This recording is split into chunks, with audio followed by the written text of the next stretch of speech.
Mexico were found dead this morning. The other two are back stateside tonight. Their abduction caught on camera as they got caught in the crossfire of a shootout in Matamoros, south of Brownsville, Texas, where another woman was also killed. The group of friends traveled from South Carolina so one could undergo a medical procedure. The FBI thinks the Gulf cartel likely mistook them for a Haitian drug smugglers. And tonight, the State Department is warning Americans do not travel to parts of Mexico for spring break. As for Rocky Point down in Sonora, a popular destination for Arizonans, the State Department says you should reconsider your travel plans there for now. We're going to show you a closer look at the map here, the spots in red on the do not travel list.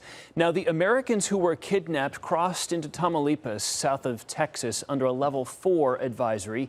Here in Arizona, we enter through Sonora, level 3, in yellow there for extra caution. A lot of the touristy areas fall into that category, which is fairly typical.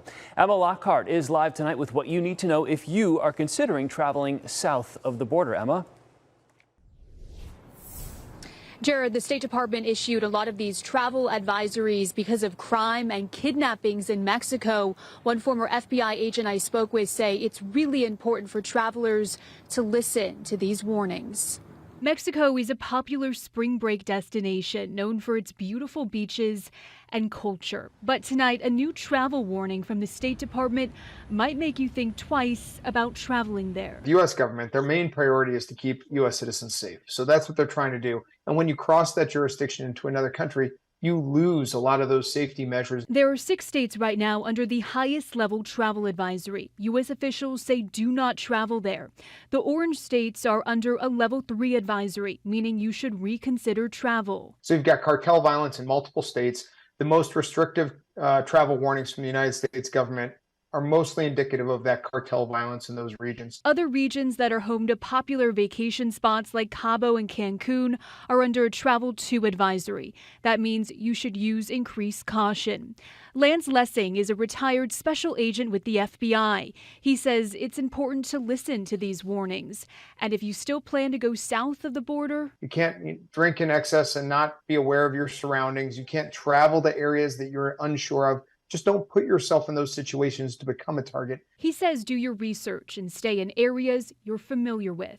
If you're going to a tourist area that's relatively safe, stay in those tourist areas. Stay on the resorts. Stay in the places that you know. If you're accepting rides or rideshare companies, make sure that's reputable. Make sure you know who that is. Maybe hire a driver that the hotel recommends or the resort recommends.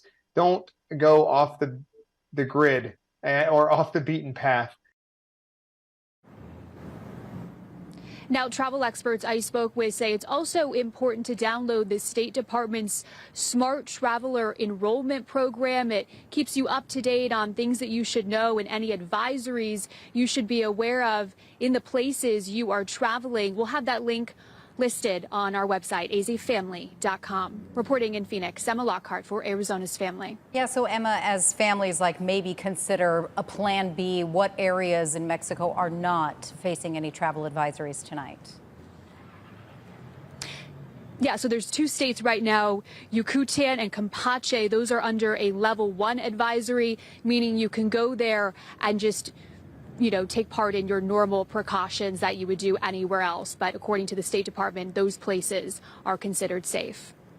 Yucatan, home to Cancun and a lot of popular destinations in Mexico. Like you said, a family-by-family decision as this unfolds. Emma, thank you. If you are headed to Mexico, we have more resources on how to prepare yourself for a trip south of the border safely, including how to reach a consulate or embassy.